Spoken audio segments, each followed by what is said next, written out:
Hello everyone, welcome to talk with Abdul YouTube channel. दोस्तों, आज की अपडेट है international financial services centres authority की तरफ से, IFSCA की तरफ से। दोस्तों, ये जॉब है ग्रेड ए ऑफिसर की, बहुत ही रेप्यूटेड जॉब है। डिटेल में पूरी नोटिफिकेशन डिस्कस करते हैं। इसी के साथ आज की वीडियो को शुरू करते हैं।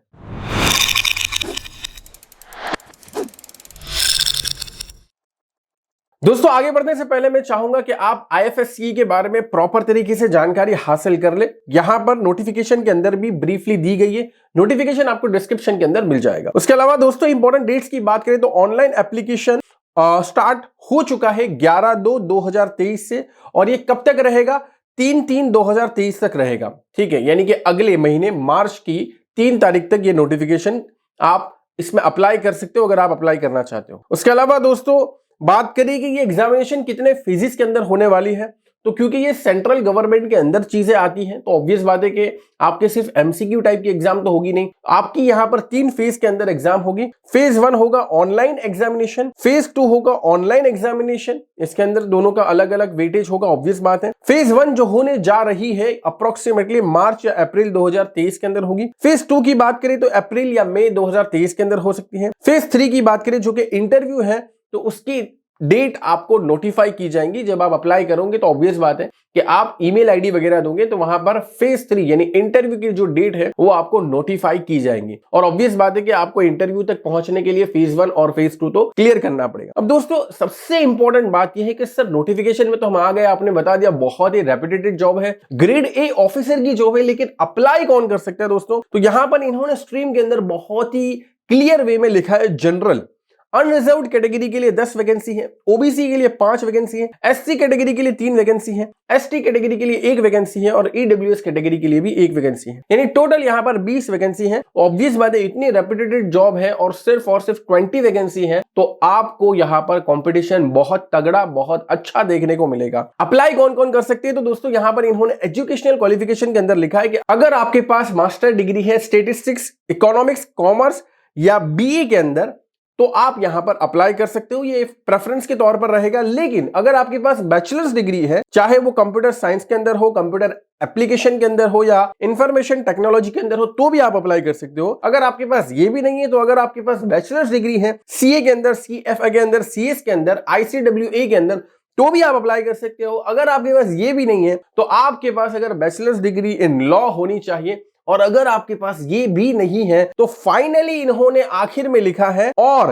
Any other discipline from a recognised university, यानी आपका बैचलर्स कंप्लीट होना चाहिए कोई भी यूनिवर्सिटी से जो कि अप्रूव्ड यूनिवर्सिटी हो।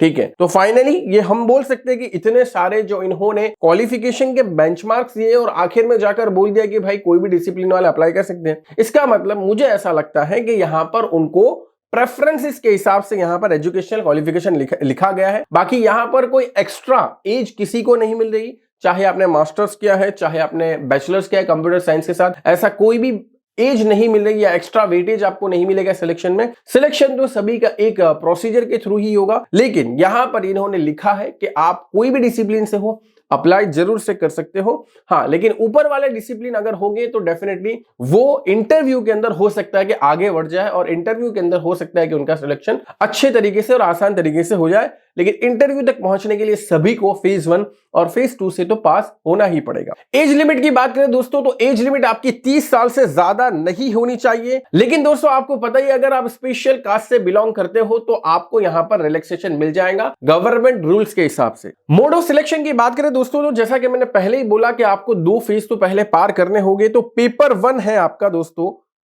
फेज 1 के अंदर। उसके अंदर आपको MCQ टाइप के क्वेश्चन पूछे जाएंगे, जिसमें जनरल अवेयरनेस, फाइनेंशियल सेक्टर के 25 क्वेश्चन होंगे, इंग्लिश लैंग्वेज के 25 क्वेश्चन होंगे, क्वांटिटेटिव एप्टीट्यूड के 25 क्वेश्चन होंगे, रीजनिंग के यहां पर 25 क्वेश्चन होंगे। टोटल यहां पर 100 क्वेश्चन होंगे, और ड्यूरेशन है दोस्तों 60 मिनट्स, और कट ऑफ रहेगा इस पेपर के लिए 30%। उसके बाद दोस्तों, फेज 1 के अंदर ही पेपर 2 है। पेपर 2 के अंदर पूछा जाएगा multiple choice question MCQ on general knowledge, current events of national and international importance, economics and social development, commerce, accountancy, management, finance और इस तरीके से जो भी टॉपिक्स है सभी से आपको क्वेश्चंस पूछे जाएंगे, एमसीक्यू टाइप के होंगे। तो ऑब्वियस बात है ना, जो कॉमर्स बैकग्राउंड से है तो उनको यहां पर एक्स्ट्रा एज मिलेगी क्योंकि उनके लिए पढ़ाई आसान होगी। 100 क्वेश्चंस पूछे जाएंगे और ऑब्वियस बात है कि 100 मार्क्स ही होंगे क्योंकि सभी का एक एक मार्क्स है। उसके बाद दोस्तों इसका भी ड्यूरेशन बात करें तो 60 मिनट्स होगा और यहां पर कट ऑफ होगा 40%। पेपर 1 के अंदर दोस्तों 100 क्वेश्चन है और 100 मार्क्स है, जबकि पेपर 2 के अंदर 50 क्वेश्चंस आपको पूछे जाएंगे, हर क्वेश्चन के 2 मार्क्स होंगे। तो ये बात का ध्यान रखिएगा। टोटल ओवरऑल पेपर 1 और पेपर 2 का मिलाकर 40% कट ऑफ आपका होना चाहिए। अगर आपके 40% आ जाते हैं तो डेफिनेटली आप अगले फेज की तरफ प्रोसीड कर सकते हो।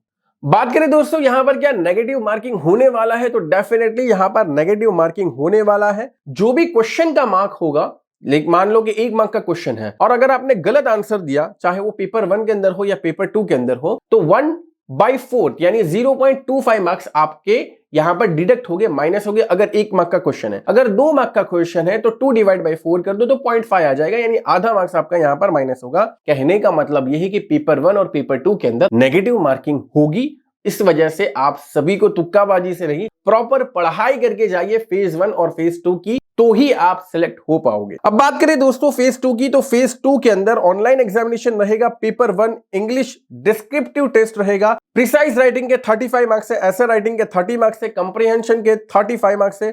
टोटल 100 मार्क्स से ड्यूरेशन 60 मिनट यानी 1 घंटा, कट ऑफ 30% है और इसका वेटेज रहेगा 1/3। पेपर 2 दोस्तों यहां पर multiple choice question on subject like IFSCA act, union budget, economic survey, banking, capital market और इस तरीके से जितने भी टॉपिक्स है दोस्तों यहां पर आपको दिख रहे होंगे। 50 क्वेश्चन रहेंगे, हर एक के 2 मार्क्स रहेंगे। टोटल यहां पर 100 मार्क्स का पेपर होगा, 60 मिनट यानी 1 घंटे का पेपर होगा। 40% कट ऑफ है और इसका वेटेज 2/3 है। और दोस्तों फेज 1 की तरह यहां पर भी आपको नेगेटिव मार्किंग देखने को मिलेगी पेपर 2 के अंदर, और वो भी कितना होगा, 1/4 ऑफ दी क्वेश्चन के जितने मार्क्स से उतना। दोस्तों बात करें यहां पर पे इन अलाउंसेस की, तो ऑब्वियस बात है कि दोस्तों आपको यहां पर पे इन अलाउंस ज्यादा देखने की नीड नहीं है क्योंकि ग्रेड ए ऑफिसर है, बहुत अच्छा पे आपको देखने को मिलेगा। लेकिन फिर भी अगर किसी को डिटेल में देखना है तो वो नोटिफिकेशन के अंदर पढ़ सकता है किस तरीके से उसको प्रोबेशन पीरियड के अंदर क्या मिलेगा, बेनिफिट्स क्या मिलेंगे, अलग अलग जगह पे पोस्टिंग का उसको क्या बेनिफिट मिलेगा, सारी चीजें यहां पर मेंशन की है। एग्जाम सेंटर की बात करें तो exam centre phase 1 and phase 2 के लिए बहुत सारे एग्जाम सेंटर है पूरे इंडिया के अंदर। तो यहां पर कंप्लीट लिस्ट आपको दिख रही होगी, आप यहां पर डिस्प्ले के ऊपर भी देख सकते हो। बात करें दोस्तों एप्लीकेशन फीस की, तो एप्लीकेशन फी यहां पर अनरिजर्व्ड ओबीसी ईडब्ल्यूएस कैंडिडेट के लिए 1000 रुपीज है और SC ST कैटेगरी के लिए 100 रुपए है, सिर्फ और सिर्फ 100 रुपीज। ध्यान रहे दोस्तों एप्लीकेशन फी नॉन रिफंडेबल है। बात करें सबसे इंपॉर्टेंट स्टेप्स की, अगर किसी को अप्लाई करना है तो किस तरीके से अप्लाई कर सकता है दोस्तों, तो अप्लाई करने के लिए ऑनलाइन ऑफिशियल वेबसाइट पर उसको जाना पड़ेगा www.ifsca.gov.in पर। ये 11 फरवरी से लेकर 3 मार्च तक जा सकता है और वहां पर ऑनलाइन एप्लीकेशन फिल कर सकता है। ऑफलाइन मोड ऑफ एप्लीकेशन नहीं है और अप्लाई करते समय उसके पास बहुत सारी डिटेल्स होनी चाहिए, बहुत सारे डॉक्यूमेंट्स होने चाहिए। सारी इंपॉर्टेंट डिटेल्स आपको नोटिफिकेशन के अंदर भी दिख जाएंगी।